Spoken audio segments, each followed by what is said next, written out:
যদি 4 to the power n minus 4 to the power n minus 1 সমান 24 হয়, তবে 2n whole to the power n এর মান কত হবে?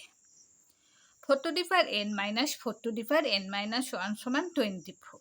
এখান থেকে আমরা লিখতে পারি 4 to the power n minus 4 to the power n by 4 সমান 24, और 4 to the power n common নিয়ে 1 মাইনাস 1 বাই 4 সমান 24, অথবা 4 to the power n into 3 by 4 সমান 24।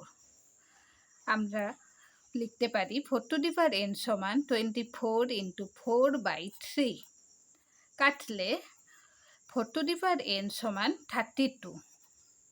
আমরা জানি 4 মানে 2 স্কোয়ার, তাই আমরা লিখতে পারি 2 টু দি পাওয়ার 2n সমান 32 মানে 2 টু দি পাওয়ার 5, और 2n সমান 5, और n সমান 5 বাই 2।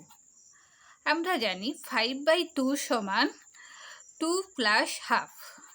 আমাদের অঙ্কে আছে 2n whole to the power n, তাহলে 2n whole to the power n সমান 2n সমান 5, 5 whole to the power 5 by 2, और 5 whole to the power 2 plus half, और আমরা লিখতে পারি 5 এর স্কোয়ার সমান 25, √5 টু দি পাওয়ার হাফ মানে √5। তাই সঠিক অ্যান্সার এ।